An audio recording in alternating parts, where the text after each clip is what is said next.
Alone at 8,000 meters, the final push to the summit. As I sat on that icy ledge, the sun finally touched my face, a fleeting warmth in the bitter cold.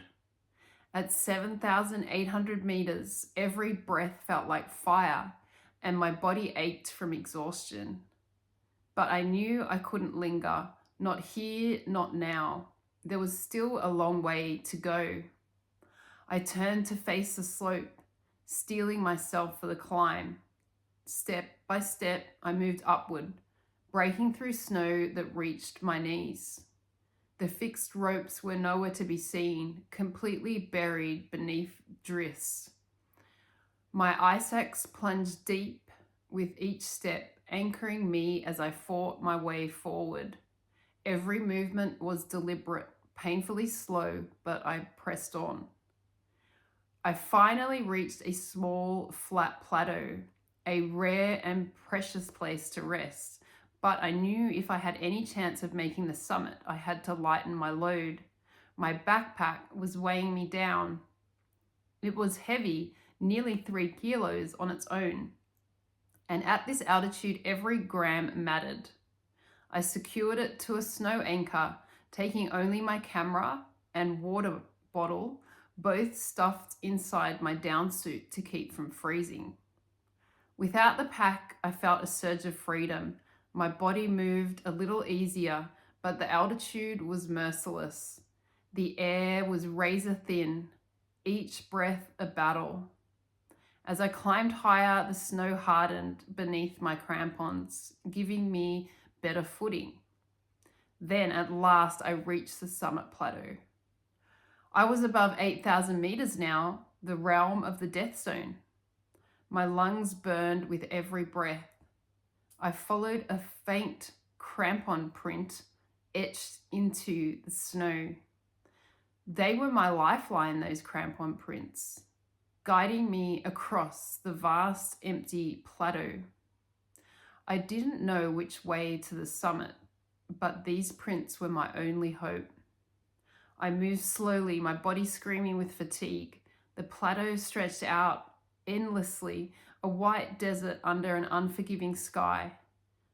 Whenever my breath slowed, an overwhelming drowsiness took over. I craved sleep, the snow beneath me looking so inviting, so peaceful.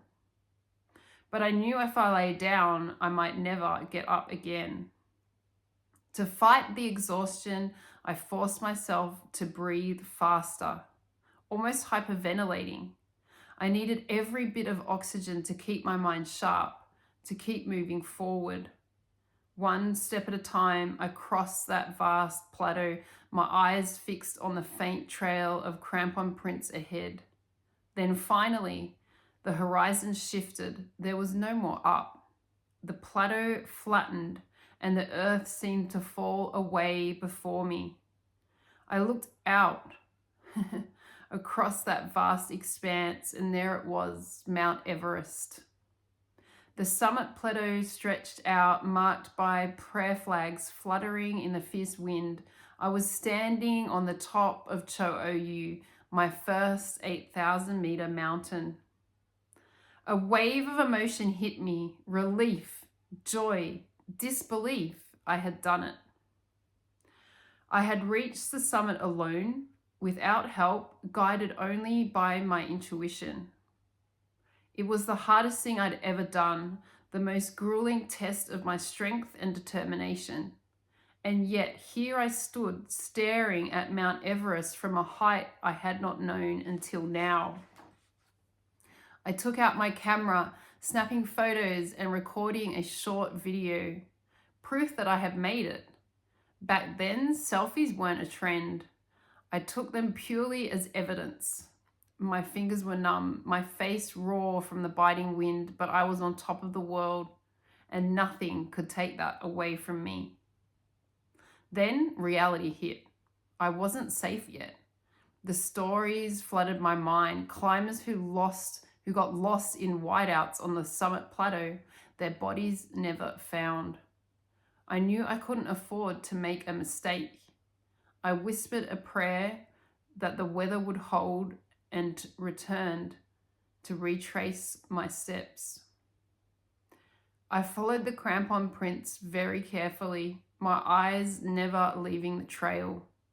When I reached the end of the plateau, I saw the fixed ropes. Relief washed over me. Even though I was still high above Camp 3, at least here I couldn't get lost. I clipped into the rope and began my descent. Step by step, I lowered myself down steep sections, abseiling with deliberate mindfulness with every move, making sure that I was safe, that I was steady. The sun stayed high, the clouds lingering in the distance.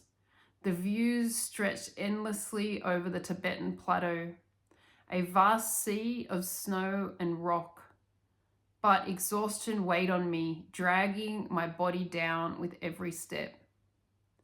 As I neared the tent, my body started to shut down. It was as if it knew the hardest part was over.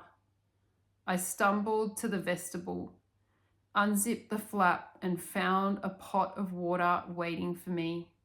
Rob had left it before descending that morning. I could have cried with gratitude.